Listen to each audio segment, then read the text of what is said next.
नमस्कार दोस्तों, मैं आनंद पांडे आप सभी लोगों का आपके अपने YouTube channel Radha Krishnan academy में स्वागत करता हूं। आज हम लोग जो है बहुत ही इम्पॉर्टेंट विषय स्टार्ट करने जा रहे हैं जो जूनियर शिक्षक भर्ती में आप लोगों के लिए सामाजिक विज्ञान में भी काम आएगा। उसके साथ ही साथ जो कंपलसरी सेक्शन 50 नंबर का है उसमें भी आप लोगों के लिए उपयोगी सिद्ध होगा। जो कंपलसरी सेक्शन सामान्य ज्ञान का है वो सबके लिए है और वो सब्जेक्ट वो पेपर सबको देना है, तो वो उसमें भी बहुत ही यूज़फुल होगा। और हाँ, आप लोगों से मैं वीडियो स्टार्ट करने से पहले ये निवेदन करता हूँ कि आप लोग इस वीडियो को बिना स्किप किए हुए पूरी वीडियो देखें और वीडियो यदि आप लोगों को पसंद आए तो वीडियो को लाइक करें और शेयर करें और हमारे चैनल को ऐसे ही वीडियो पाने के लिए सब्सक्राइब करें। तो चलिए हम लोग पढ़ना स्टार्ट करते हैं। तो आज जो हम लोगों का टॉपिक है वो है इतिहास के अंतर्गत जो है आधुनिक इतिहास यानी मॉडर्न इंडिया, आधुनिक भारत हम लोगों को पढ़ना है। और आधुनिक भारत में जो है वो पढ़ना है कि यूरोपियों का भारत में आगमन। क्या पढ़ना है? यूरोपियों का भारत में आगमन, जहाँ से लगभग हर एग्जाम में जो है लगभग 1 से 2 क्वेश्चन बनते हैं। लगभग हर एग्ज़ाम में, वो चाहे हम जो है एसएससी का दें, चाहे हम जो है मतलब टीचिंग से रिलेटेड कोई एग्ज़ाम दें, चाहे हम जो है बैंकिंग से रिलेटेड कोई एग्ज़ाम दें, यूपीएससी से रिलेटेड कोई एग्ज़ाम दें, कोई भी एग्ज़ाम, जितने भी कॉम्पिटिटिव एग्ज़ाम हैं लगभग सारे एग्ज़ाम्स में यूरोपियों का भारत में आगमन से लगभग 1 से 2 क्वेश्चन या इससे ज़्यादा क्वेश्चन, मतलब कम से कम आपको 1 क्वेश्चन मिलना ही मिलना है। ठीक, तो चलिए हम लोग जो है इस वीडियो को स्टार्ट करते हैं बिना समय गंवाए। तो हमारा जो टॉपिक है वो आज का है कि भारत में यूरोपियों का आगमन। क्या है? भारत में यूरोपियों का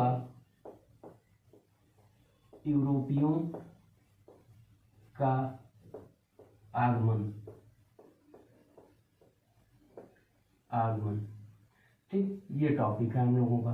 तो ये हम लोग जानते हैं कि क्या यूरोपीय जो थे वो यूरोपीय भारत में ऐसे आए क्या 16वीं शताब्दी से पहले जो है वो भारत से उनका कोई रिलेशन नहीं था, या भारत का जो लोग कहते हैं या जो किताबों में लिखा होता है कि जो है 1498 ईस्वी में वास्को डिगामा ने भारत की खोज की, क्या उससे पहले भारत नहीं था? तो ऐसा नहीं, भारत जो है सिंधु घाटी सभ्यता से ही था। भारत सिंधु घाटी सभ्यता से था। सिंधु घाटी सभ्यता लगभग 2300 ईसा पूर्व से थी। और उसकी तो ये भारत का यूरोपियों में आगमन या खोजे जाने की बात क्यों होती है?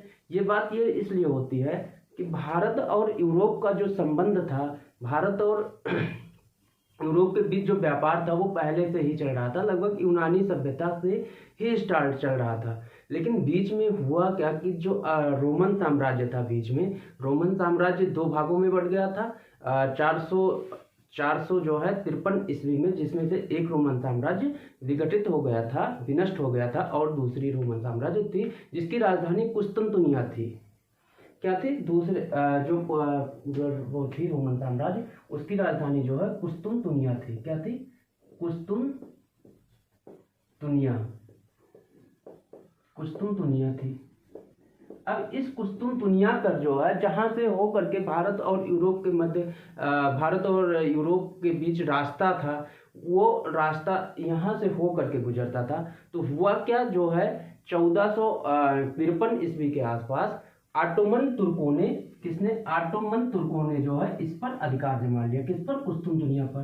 तुर्कों ने, जब ऑटोमन तुर्कों ने जो है इस पर अधिकार जमा लिया, तो अब जो है ये जो है यहाँ से रास्ता बंद कर दिए यूरोपियों का भारत में आने के लिए। यहाँ से इन लोगों ने जो है रास्ता बंद कर दिया। जब इन लोगों ने रास्ता बंद कर दिया तो फिर ये जो घटना हुई 1453 में, ये जो घटना हुई, जो कुस्तुनतुनिया पर जो है आक्रमण करके तुर्कों ने अधिकार कर लिया, तो ये विश्व इतिहास में सबसे महत्वपूर्ण घटनाओं में से एक घटना है। क्यों? क्योंकि जब तुर्कों ने कुस्तुनतुनिया पर अधिकार कर लिया तो हुआ ये कि जब यूरोपीय देश जो थे वो पूर्वी देशों के साथ व्यापार नहीं कर पाते थे। तो व्यापार ना कर पाने की वजह से ये लोग जो है समुद्री रास्तों की खोज के लिए निकले।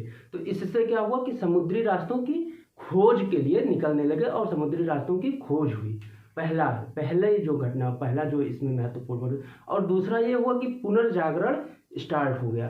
पुनर्जागरण इसलिए स्टार्ट हो गया क्योंकि जितने भी बुद्धिजीवी लोग थे, बुद्धिमान लोग थे, जब तुर्कों ने इस पर आक्रमण कर दिया तो वो सब लोग यहाँ से शिफ्ट होकर के यूरोप की तरफ चले गए। यूरोप की तरफ, वो भी यूरोप में भी सबसे ज़्यादा जो है ये लोग इटली चले गए। कहाँ चले गए? इटली।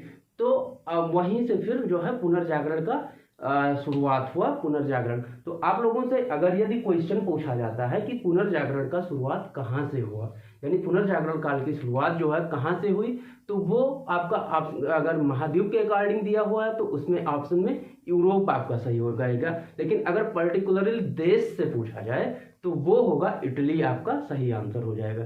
पुनर्जागरण काल की शुरुआत कहाँ से हुई? इटली से हुई है। ठीक।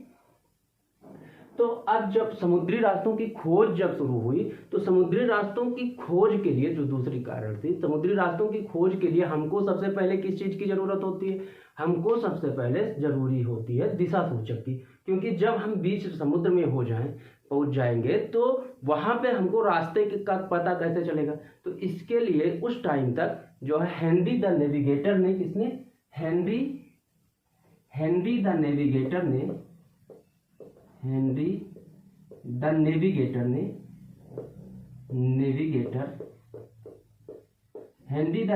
ने मैग्नेटिक कंपास की खोज कर ली थी। किसकी?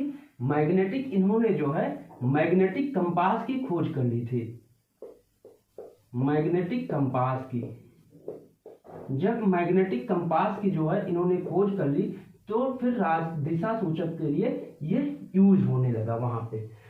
मैग्नेटिक कंपास की खोज हो जाने के बाद में भारत आने से पहले जो है वहां से एक जो है नाविक थे बार्थोलोमियो डियास। कौन? बार्थोलोमियो डियास थे। कौन थे? बार्थोलोमियो डियास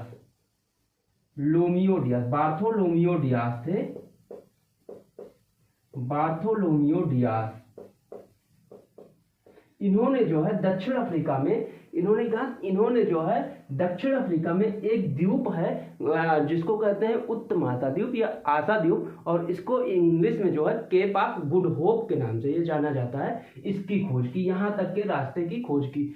कहाँ तक के? इसकी खोज की उत्तमाता द्वीप या फिर आशा द्वीप या फिर जो है आशा द्वीप। ये कहाँ तक है? ये जो है ये कहाँ पे है? दक्षिण अफ्रीका में है। कहाँ है? दक्षिण अफ्रीका में है। ये जो है दक्षिण अफ्रीका में है। और इसकी खोज किसने की थी? बार्थोलोमियो डियास ने की थी। इसी को जो है हम इंग्लिश में क्या कहते हैं? इसी को हम इंग्लिश में कहते हैं Cape of Good Hope. Cape of Good Hope. ठीक, इसको हम कहते हैं केप ऑफ गुड होप। अब यहां तक की खोज हो गई। अब इसी क्रम में खोज की भारत और मतलब पश्चिमी देश जैसे यूरोपियों के बीच जो आगमन के लिए जो रास्ते की खोज में जो है सबसे पहले जो कोलंबस, स्पेन के कोलंबस कहाँ के थे? सबसे पहले निकलते हैं कोलंबस जो है, कोलंबस कहाँ के हैं? ये स्पेन के हैं। आपसे क्वेश्चन पूछा जा सकता है कि कोलंबस कहाँ के थे, तो ये स्पेन के थे। और इन्होंने जो ये कब निकले थे? 1492 ईस्वी में। और जब ये 1492 में जो है भारत की खोज के लिए निकले तो ये बीच में रास्ता भटक गए। और कहाँ पहुंच गए? ये बीच में रास्ता भटक गए और इन्होंने जो है अमेरिका के समुद्री रास्ते की खोज की। ठीक, अमेरिका के समुद्री रास्ते की खोज की किसने? कोलंबस ने। तो अगर आपसे क्वेश्चन पूछा जा सकता है कि अमेरिका की रास्ते की खोज किसने की? कोलंबस ने। कब की? 1492 ईस्वी में। कोलंबस कहाँ के थे? स्पेन के थे। या फिर आपसे क्वेश्चन पूछा जाए कि जो है मैग्नेटिक कंपास की खोज किसने की? हेनरी द नेविगेटर ने। आशा द्वीप या उत्तम आशा द्वीप की खोज किसने की? जो है बार्थोलोमियो डियास ने की थी। इसके अलावा जो है ये पूछा जा सकता है कि ये कहाँ पे है, तो ये दक्षिण अफ्रीका में है। और फिर पूछा जाए कि ये जो खोजें स्टार्ट हुई ये किस कारण से हुई, तो जो है इसका जो आंसर हो जाएगा ये हो जाएगा कि तुर्कों ने कुस्तुनतुनिया पर अपना अधिकार जमा लिया था, जिसकी वजह से पश्चिमी और पूर्वी देशों के बीच व्यापार नहीं हो पा रहा था। तो व्यापार को चलाने के लिए समुद्री रास्तों की खोज की गई, खोज जो है स्टार्ट हुई। अब इसी क्रम में जो है 1498 ईस्वी में, इसी क्रम में 1498 ईस्वी में जो है 1498 में वास्को डिगामा निकलते हैं। वास्को डिगामा पुर्तगाल से, कहाँ के हैं ये, पुर्तगाल से। वास्को डिगामा निकलते हैं कहाँ से, पुर्तगाल से, पुर्तगाल। और जब ये पुर्तगाल से निकलते हैं तो ये जो है केप ऑफ गुड होप, मतलब दक्षिण अफ्रीका जब पहुंचते हैं तो इन्हें जो है दक्षिण अफ्रीका में एक गुजराती व्यापारी मिलता है जिसका नाम था अब्दुल मजीद। यहाँ पे दक्षिण अफ्रीका में जो है इनको जो है गुजरात का एक व्यापारी मिलता है जिसका नाम था अब्दुल मजीद, और जिसकी सहायता से ये जो है कालीकट बंदरगाह पर पहुँचते हैं। कहाँ पहुँचते हैं, कालीकट बंदरगाह पर। तो ये किसकी सहायता से पहुँचते हैं, ये जो है इनको कौन मिलता है, अब्दुल मजीद। कहाँ पे, दक्षिण अफ्रीका में इनको अब्दुल मजीद मिल जाता है, गुजराती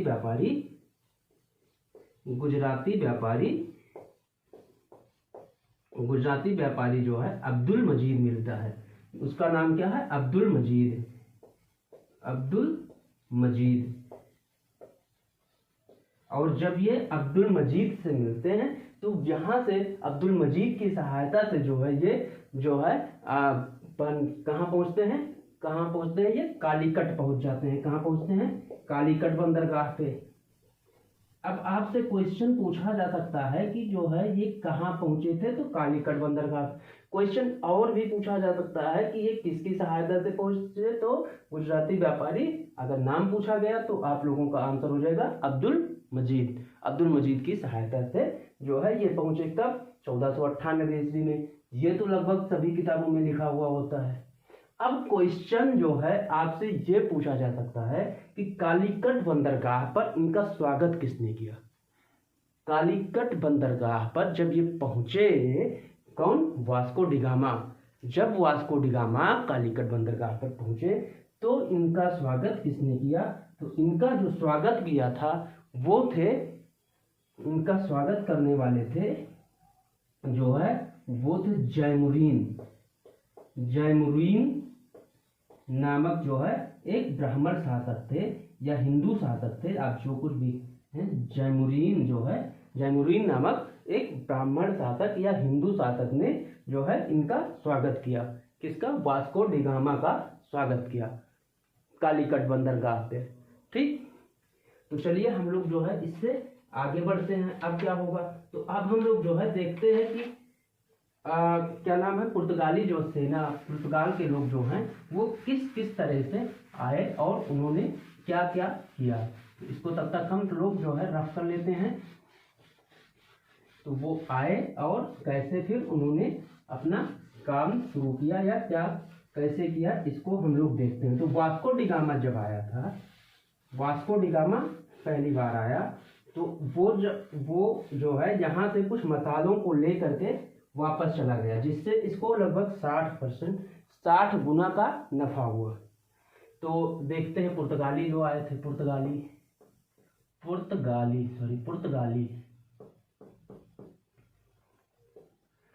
सबसे पहले आए। जो अब मान लो आपसे क्वेश्चन पूछा जा सकता है कि भारत आने वाला पहला पुर्तगाली व्यक्ति कौन था, तो वास्को डिगामा।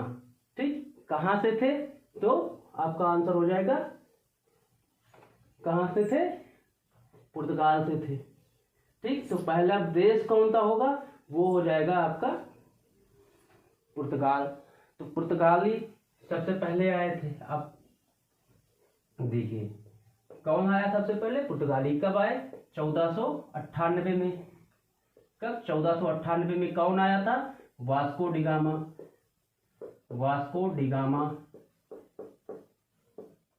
एक एक पॉइंट को आप लोग नोट करते चलिए। वास्को डी गामा, इसके बाद जो है हम लोग देखते हैं कि इसके बाद ये दोबारा फिर से आया। कब आया दोबारा? वास्को डी गामा जो है वो भारत 3 बार आ चुका है, 3 बार जो है वो आया था।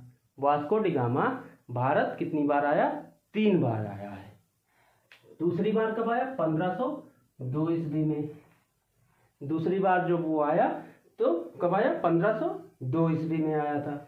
और हाँ, इस समय जब ये आया था तो उस समय भारत में दिल्ली में जो है वो लोधी सल्तनत का, लोधी जो है वंश की का शासन था। किसका शासन था? दिल्ली सल्तनत में। उस टाइम पे जब वास्को डी गामा आया था तब दिल्ली सल्तनत में, आपसे पूछा जा सकता है क्वेश्चन कि वास्को डी गामा जब भारत आया था तो भारत में किस दिल्ली सल्तनत में किस वंश का शासन था? तो आपका आंसर होगा लोधी वंश का शासन था। किसका था? लोधी वंश का शासन था। दिल्ली सल्तनत में किसका शासन था?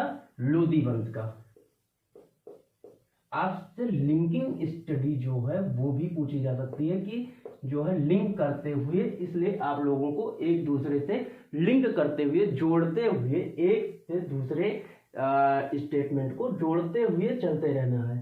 ठीक, वास्को डी गामा के समय भारत में लोधी वंश का शासन था।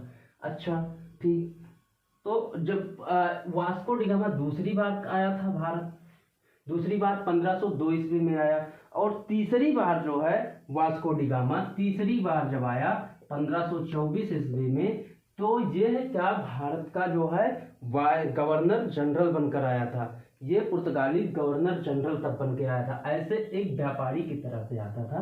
1524 ईस्वी में ये पहली बार जो है पुर्तगाली गवर्नर जनरल बन के आया था। कौन? ये जो है क्या आया था? पुर्तगाली गवर्नर जनरल बनकर। पुर्तगाली गवर्नर जनरल।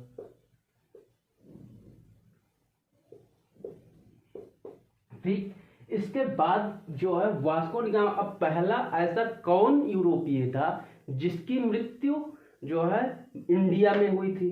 तो ये थे Vasco D gamma. Vasco D gamma की मृत्यु इंडिया में, इसकी मृत्यु जो है इंडिया में, वास्को डी गामा की मृत्यु इंडिया में कहाँ पे हुई थी? कोचीन में हुई थी। इसकी मृत्यु जो है इंडिया में कोचीन में हुई थी।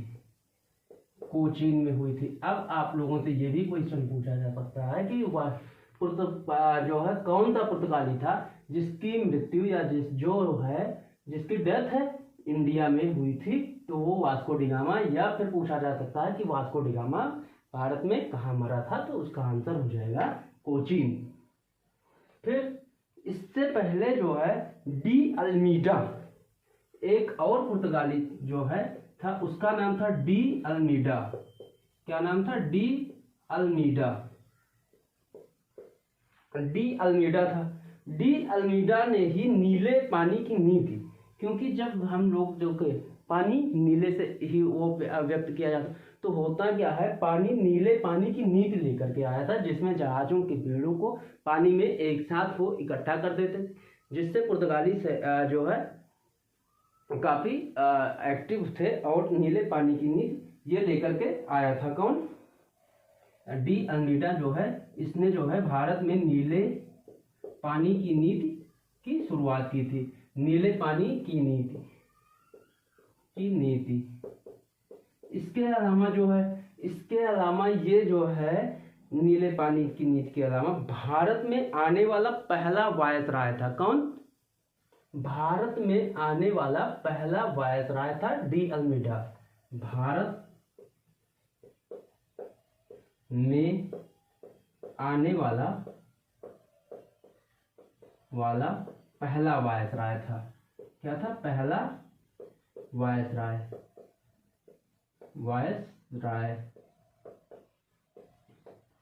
ठीक, इसके बाद जो है अल्बुकर्क थे। इसके अलावा जो और थे वो कौन थे? अल्बुकर्क पुर्तगाली थे।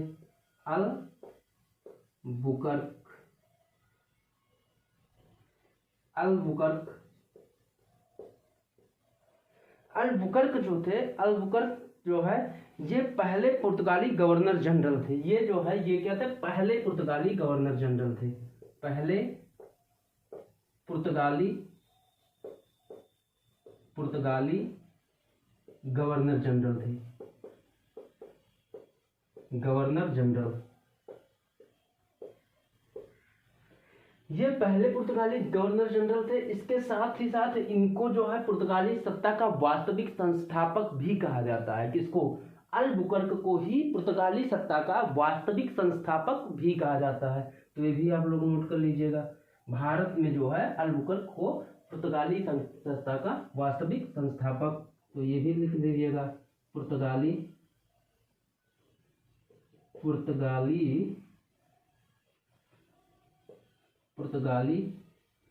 सत्ता के वास्तविक संस्थापक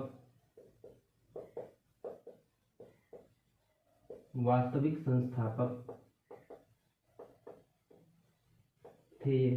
इसके अलावा जो है इनके समय पे क्या था कि ये जो है अल्बुकर्क क्या थे, अल्बुकर्क ने जो है बीजापुर के शासक, किससे? बीजापुर के शासक क्या नाम है, यूसुफ आदिल शाह। किससे? यूसुफ आदिल शाह। अल्बुकर्क जो हैं वो बीजापुर के शासक, अल्बुकर्क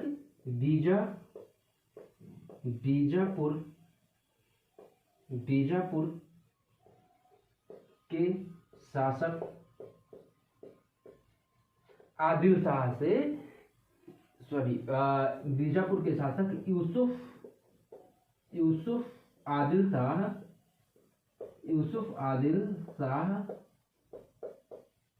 से जो है इन्होंने गोवा छीना था। क्या छीना था? गोवा छीना था इन्होंने। यूसुफ आदिल शाह से गोवा छीना था,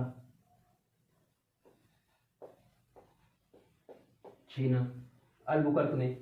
अब आप लोगों से क्वेश्चन पूछा जाता है कि यूसुफ आदिल शाह कहाँ के शासक थे? बीजापुर के। अल्बुकर्क ने जो है गोवा किससे छीना? यूसुफ आदिल शाह से। उसके अलावा गोवा कहाँ पे था उस समय? तो बीजापुर के शासक, बीजापुर के जो है अंतर्गत आता था। इसके अलावा जो है और क्वेश्चन पूछा जा सकता है कि कृष्णदेव राय किसके समकालीन थे, या अल्बुकर्क किसके समकालीन था? तो कृष्णदेव राय के। तो यहाँ पे एक चीज और नोट कर लीजिए आप लोग कि ये जो है कृष्णदेव राय के समकालीन थे। किसके? कृष्णदेव राय के समकालीन थे। कौन? अल्बुकर्क।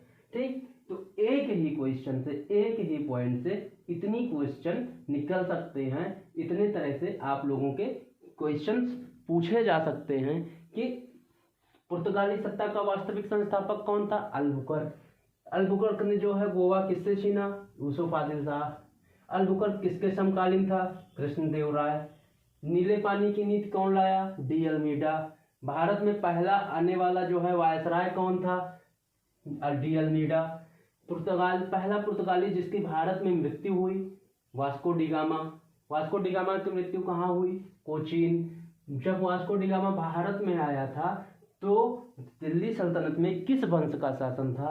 तो लोधी वंश का शासन था। इस तरह से आप लोगों के क्वेश्चन पूछे जा सकते हैं और पूछे जाते रहे हैं। अलग अलग एग्जामों में अलग अलग तरह से क्वेश्चन पूछे जाते रहे हैं। तो चलिए हम लोग जो है अब और देखते हैं कि पुर्तगालियों की व्यापारिक कोठियां कौन कौन थी और कहाँ कहाँ पे थी।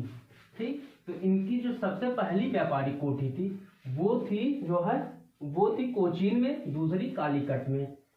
ठीक, 1503 ईस्वी में कोचीन में इनकी पहली व्यापारिक कोठी खुली थी। 1503 में इनकी पहली व्यापारिक कोठी कोचीन में खुली थी और 1580 ईस्वी में हुगली में सबसे अंतिम व्यापारिक कोठी या आखिरी व्यापारिक कोठी इनकी थी। तो चलिए हम लोग जो है देखते हैं कि क्या वो कैसे जो है हुआ। और इसके अलावा एक चीज और 1961 में जो है सबसे लास्ट में 1961 में ही पुर्तगाली जो है के अलावा पुर्तगाली 1961 में कब भारत को छोड़ करके गए, 1961 में गोवा और दमन दीव को जो है छोड़ करके ये लोग भारत से गए। कहाँ क्या छोड़ करके गए, गोवा और दमन दीव। ये जो है गोवा प्लस दमन दीव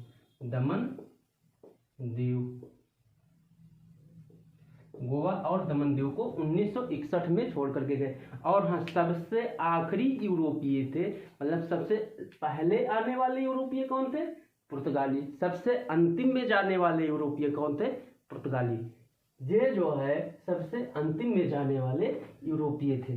तो अब हम लोग जो है पुर्तगालियों की कुछ व्यापारिक कोठियां हैं उसको देख लेते हैं। क्या देख लेते हैं, पुर्तगालियों की कुछ व्यापारिक कोठियां हैं, हम लोग उसको देख लेते हैं।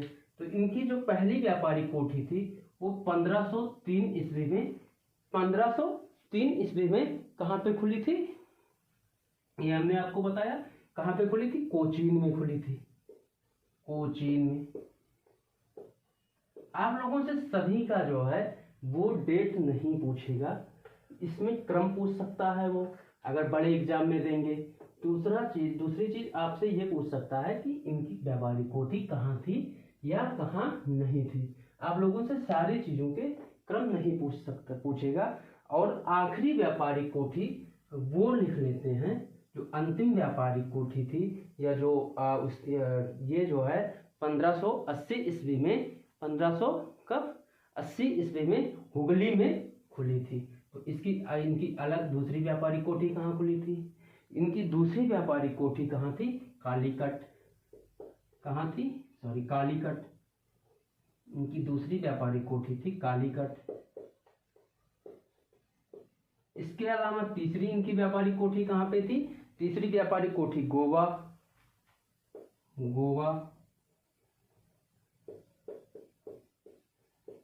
चौथी व्यापारिक कोठी इनकी कहाँ पे थी, मसूलीपट्टनम। कहाँ थी,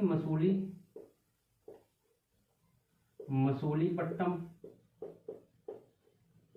इसके अलावा अगली इनकी व्यापारिक कोठी कहाँ पे थी, मद्रास, जिसे अब चेन्नई कहते हैं, मद्रास। और अंतिम व्यापारिक कोठी 1580 ईस्वी में कहाँ पे थी, हुगली।